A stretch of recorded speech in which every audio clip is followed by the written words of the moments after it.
You won't believe it, but that mouse got all the way in there, and there's a few chocolates I had in a little bag. He ate them all. So I'm still going to have a bit of a clean up, aren't I, eh? Alright then, you lot. Today's Sunday, which means it is wash day, so the tumble dryer is on, so don't mind the extra noise. What we got here, we got a K650 Super Mark II, whatever that is,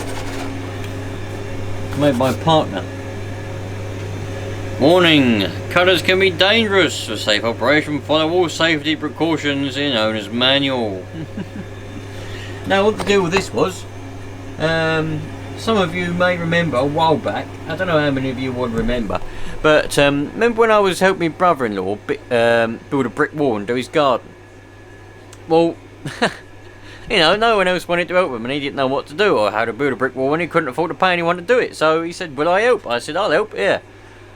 And just fill you in on the story of why I've got this disc cut, why I've got this cut.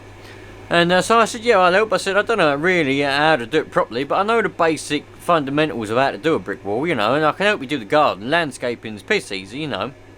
And you just dig it up and move it around a bit. So yeah, we started building this brick wall, and we needed to cut some bricks.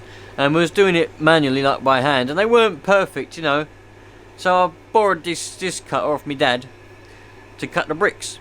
But now, you see, they decided they don't want to do the brick wall like that anymore, so it's kind of like not even a quarter done. It's just derelict at the moment. The garden's all overgrown with weeds again now. But I never did need this disc cutter. I never did need it. Now, when I got it from my dad, he said it works because he used it. But I tried to start it up before I went to go and use it, just to make sure that it worked. So I didn't get there and it didn't start, and I couldn't get it to start. Just could not get it to start, no matter what. And even if I put a little bit of spray in the carb, whatever, tried to just to get it to fire, it wouldn't fire. It's got a spark. Well, it had a spark then. So if it had a spark, it should have fired. Here, with a bit of spray in it, but it wouldn't fire up. Just it would not fire. Not even a cough.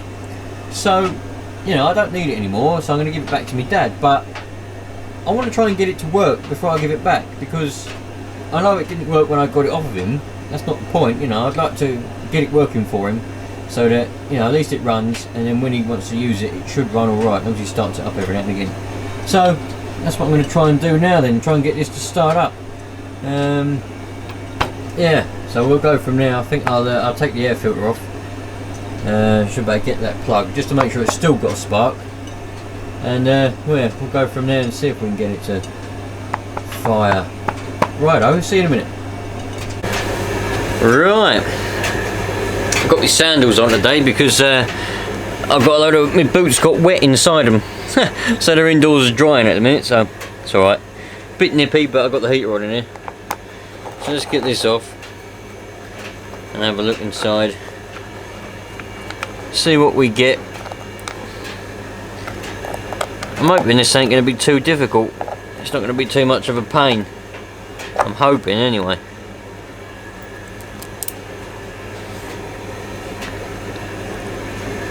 I could do a bit of a clean out, as you'd expect. Brick dust, bit of a secondary mesh filter.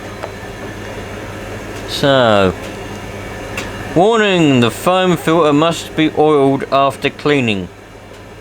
Well, yeah, you'd think so, wouldn't you? Anyway, I'm not even going to bother trying to do the plug. Just to spray some, I've got a bit of that penetrating and releasing fluid, but it's flammable. So let's see if we can at least get some sort of spark out of it. That's up. Choke is down. Well, not a spark, some sort of fire. If we can just get a cough out of it.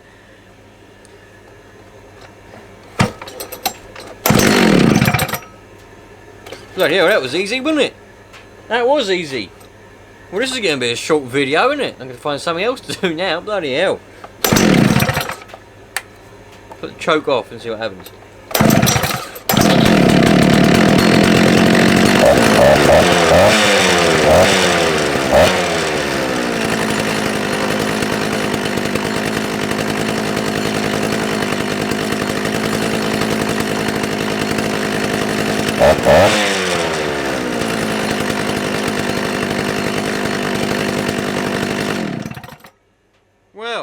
Bloody hell. That was easy.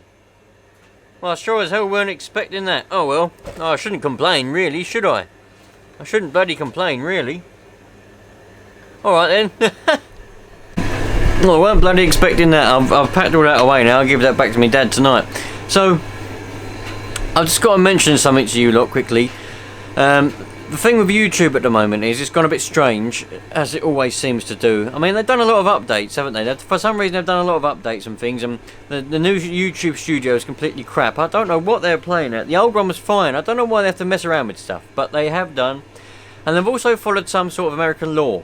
So now everybody has to state whether their videos are made for children or not made for children.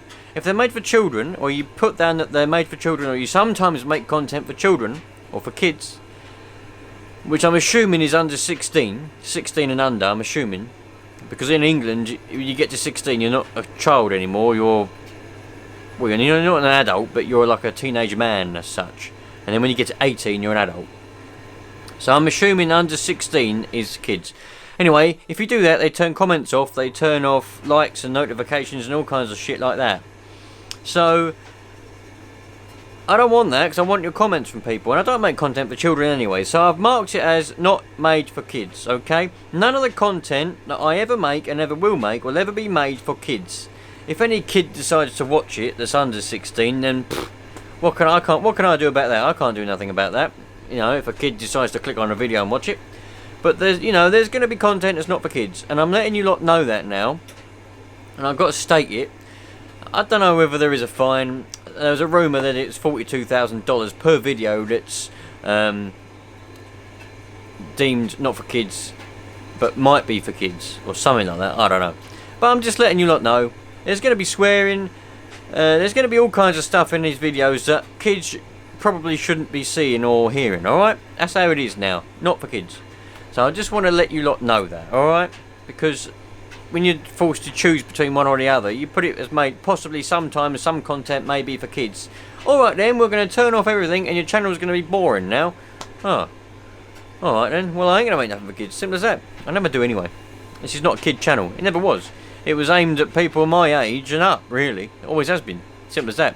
In fact, most of my, if I look at my analytic thing, most of you lot watching, believe it or not, are 30 and older. I think it was like 32% of people are 65 and up. I can't remember now.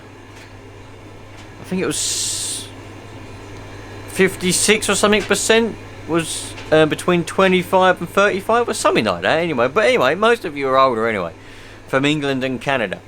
And some United States, and 11% are women, and the rest of them are, well, obviously the rest are male.